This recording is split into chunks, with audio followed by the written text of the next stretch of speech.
শ্রীমদ্ ভাগবত গীতা একাদশ অধ্যায়। কুরুক্ষেত্রে যুদ্ধের সময় অর্জুন যখন নিজের আত্মীয় স্বজনদের বিরুদ্ধে অস্ত্র ধরতে অস্বীকার করলেন, তখন ভগবান শ্রীকৃষ্ণ তাকে নিষ্কাম কর্ম, জ্ঞান এবং ভক্তির মহিমা শোনালেন। ভগবানের মুখ থেকে এই পরম সত্য শোনার পর অর্জুনের মনে সমস্ত মোহ মেঘের মতো কেটে গেল। কিন্তু মানুষের মন তো সহজে তৃপ্ত হয় না। অর্জুনের মনে এক পরম ব্যাকুলতা তৈরি হলো। তিনি বুঝলেন, কৃষ্ণ কেবল তার সারথি বা সখা নন, তিনি স্বয়ং অখিল ব্রহ্মাণ্ডের স্বামী, বন্ধুর মতো, যার সাথে তিনি এতদিন হেসেছেন, খেলেছেন এবং একটা বিছানায় শুয়েছেন। তার সেই আসল অনন্ত রূপটা কেমন? অর্জুন হাত জোড় করে অত্যন্ত বিনম্রতার সুরে বললেন, হে পুরুষোত্তম, তুমি নিজের মুখে তোমার যে ঐশ্বরিক রূপের বর্ণনা করলে তা সম্পূর্ণ সত্য, কিন্তু হে জগদীশ্বর, আমার এই চর্মচক্ষু দিয়ে আমি তোমার সেই সর্বেশ্বর রূপটি একবার দর্শন করতে চাই। এখানেই শুরু হয় ভক্ত এবং ভগবানের সেই অলৌকিক লীলার কথা। ভগবান শ্রীকৃষ্ণ অর্জুনের মনে কোনো অহংকার দেখতে পেলেন না, দেখলেন কেবল এক পরম সখার আকুলতা এবং তার অনন্য ভক্তি। ভগবান তাই মৃদু হেসে বললেন, হে পার্থ, আজ তুমি আমার শত শত হাজার হাজার অলৌকিক রূপ দেখে নাও, নানা বর্ণ, নানা আকৃতি, যা তুমি আগে কখনো দেখোনি। ভগবান জানতেন, মানুষের এই সামান্য চর্মচক্ষু দিয়ে অসীমকে দেখা কখনো সম্ভব নয়। আমরা যে চোখ দিয়ে কেবল ক্ষণস্থায়ী বস্তুগুলি দেখি, তা দিয়ে কিভাবে অনন্তকালের অধিপতিকে দেখব? তাই পরম দয়ালু ভগবান বললেন, তুমি তোমার সেই প্রাকৃত চোখ দিয়ে আমাকে দেখতে পারবে না, তাই আমি তোমাকে দিব্যচক্ষু প্রদান করছি। এবার দেখো আমার পরম ঐশ্বরিক যোগ শক্তি। ভগবান অর্জুনকে সেই অপ্রাকৃত দৃষ্টি দিলেন, যা দিয়ে জড়জগতের সীমানা পেরিয়ে চিৎ জগতের সত্যকে দেখা যায়। রণভূমিতে অর্জুন যখন এই রূপ দেখছেন, তখন হস্তিনাপুরের রাজপ্রাসাদে বসে মহর্ষি ব্যাসদেবের কৃপায় দিব্য দৃষ্টি প্রাপ্ত সঞ্জয় অন্ধরাজা ধৃতরাষ্ট্রকে সেই দৃশ্যের বর্ণনা দিচ্ছেন। সঞ্জয় নিজেই ভক্তিতে গদগদ হয়ে কাঁপছিলেন। তিনি ধৃতরাষ্ট্রকে বললেন, হে রাজন, মহাযোগেশ্বর হরি অর্জুনকে দিব্যচক্ষু দেওয়ার পর তার সেই পরম রূপ প্রকাশ করলেন।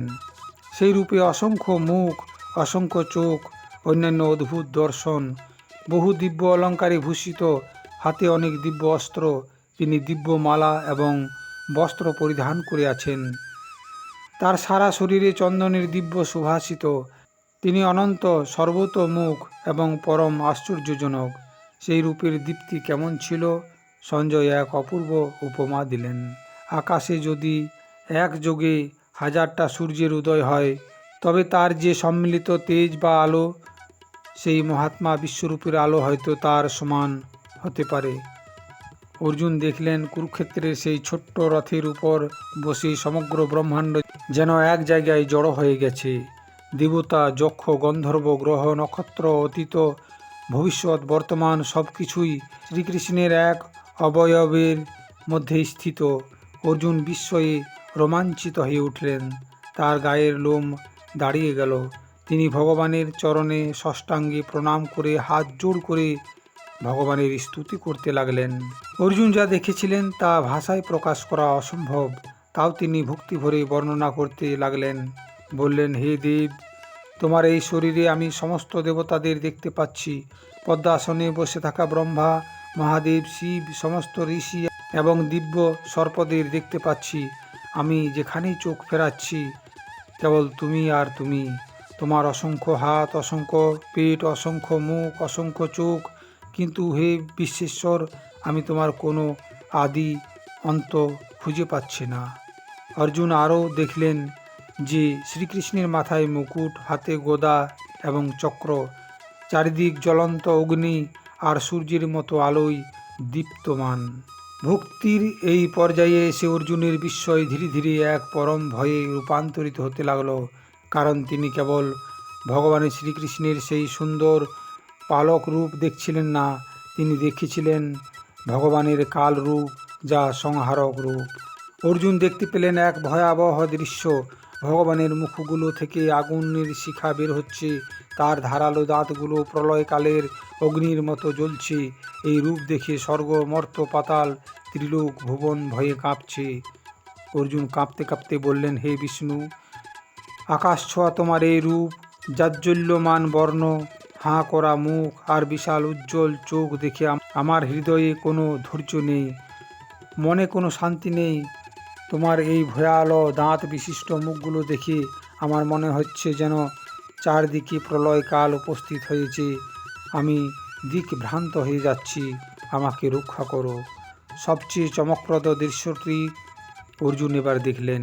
তিনি দেখলেন ধৃতরাষ্ট্রের পুত্ররা, যেমন দুর্যোধন, দুঃশাসন আদি সকলেই, তাদের সাথে ভীষ্ম, পিতামহ, দ্রোণাচার্য, কর্ণ এবং পাণ্ডবপক্ষের প্রধান প্রধান যোদ্ধারা দলে দলে ভগবানের সেই জ্বলন্ত মুখের মধ্যে প্রবেশ করছেন। কেউ কেউ ভগবানের দাঁতের ফাঁকে চূর্ণ বিচূর্ণ মাথায় আটকে আছেন।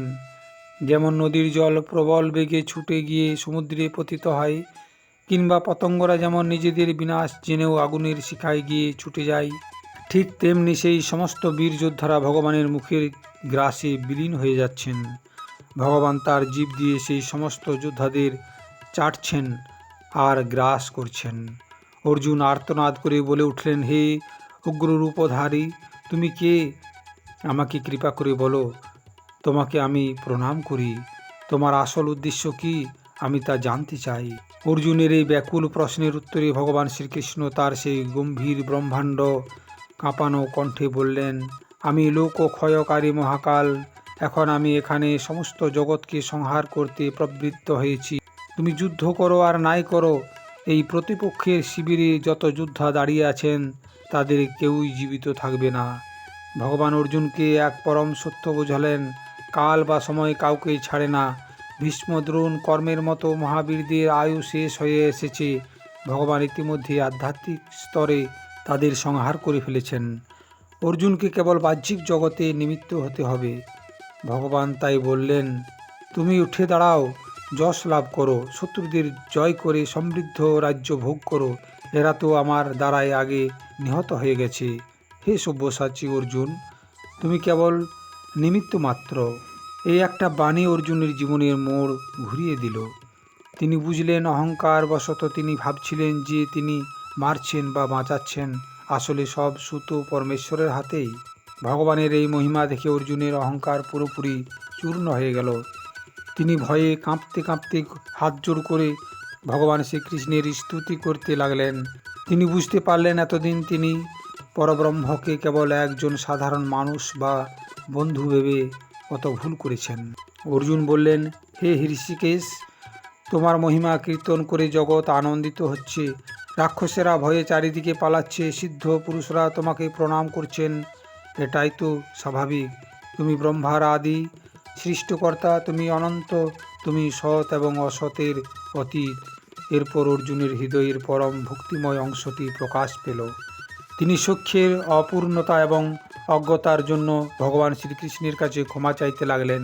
তিনি বললেন, হে কৃষ্ণ, হে যাদব, হে সখা, তোমার এই মহিমা না জেনে, তোমাকে কেবল বন্ধু মনে করে, প্রমাদবশত বা ভালোবাসার খাতিরে আমি তোমাকে কত কি বলেছি। খেলার ছলে, হাঁটার সময়, বসার সময় বা খাবার সময়, একা থাকলে বা বন্ধুদের সামনে আমি পরিহাস ছলে তোমার যে অবমাননা করেছি, হে অচ্যুত, হে অপ্রমেয়, সেই সব ভুলের জন্য আমি তোমার কাছে ক্ষমা চাইছি।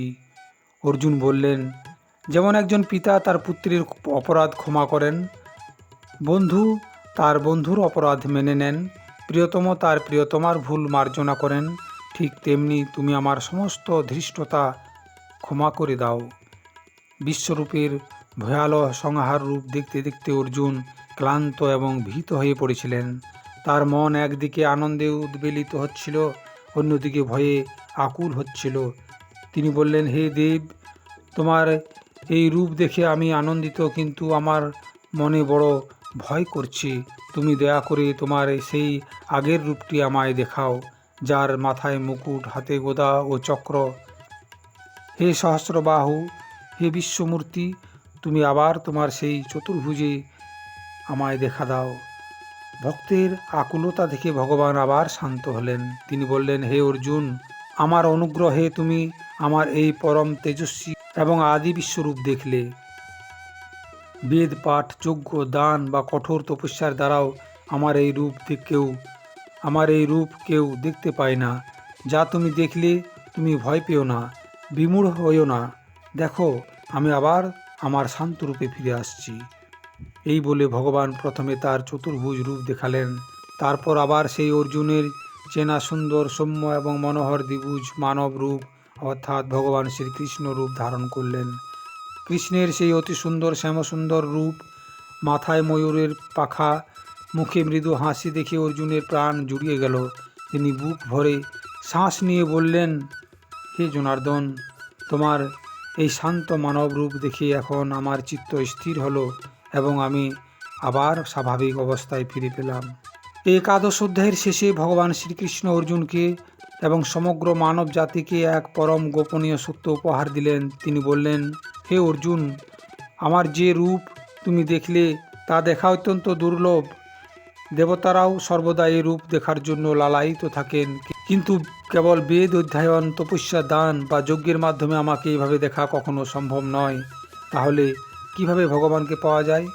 ভগবান বললেন, হে পরন্তপ অর্জুন, কেবল অনন্য ভক্তির মাধ্যমে আমাকে তত্ত্বগতভাবে জানা সম্ভব, দর্শন করা সম্ভব এবং আমাতে প্রবেশ করা সম্ভব। অর্জুন বললেন, অনন্য ভক্তি কি? যেখানে কোনো স্বার্থ নেই, কোনো অন্য চাওয়া নেই, কেবল ভগবানের চরণে সম্পূর্ণ আত্মসমর্পণ। ভগবান এই অধ্যায়ের শেষ শ্লোকে আধ্যাত্মিক জীবনের নির্যাস বলে দিলেন। তিনি বললেন, হে পাণ্ডব, যে ব্যক্তি কেবল আমার জন্যই সমস্ত কর্ম করে, আমাকেই পরম গতি বলে মনে করে, সে আমার ভক্ত, আসক্তিহীন এবং সমস্ত জীবের প্রতি বৈরিতা এবং শত্রুতা বর্জিত, সেই ব্যক্তি আমাকে লাভ করে। প্রিয় দর্শক, এই একাদশ অধ্যায়টি আমাদেরকে গভীর শিক্ষা দেয়। কুরুক্ষেত্র হলো আমাদের এই সংসার বা মন, যেখানে প্রতিদিন ভালো আর মন্দের মধ্যে যুদ্ধ চলছে। আর অর্জুন হলাম আমরা, যারা মাঝখানে কর্তব্য করতে গিয়ে মোহগ্রস্ত হয়ে পড়ছি, শোকে ভেঙে পড়ছি। শ্রীকৃষ্ণ হলেন আমাদের অন্তরে বসে থাকা পরমাত্মা বা গুরু। আমরা যখন অর্জুনের মতো অহংকার ত্যাগ করে ভগবানের চরণে শরণাপন্ন হই এবং বলি, আমি কিছু জানি না প্রভু, তুমি আমাকে পথ দেখাও, তখন ভগবান আমাদের ভেতরে দিব্যচক্ষু জাগ্রত করেন। আমরা বুঝতে পারি যে জগতের সুখ, দুঃখ, জন্ম, মৃত্যু সব কিছু ঈশ্বরের এক বিশাল পরিকল্পনার অংশ। আমরা কেবল একটা নিমিত্ত মাত্র।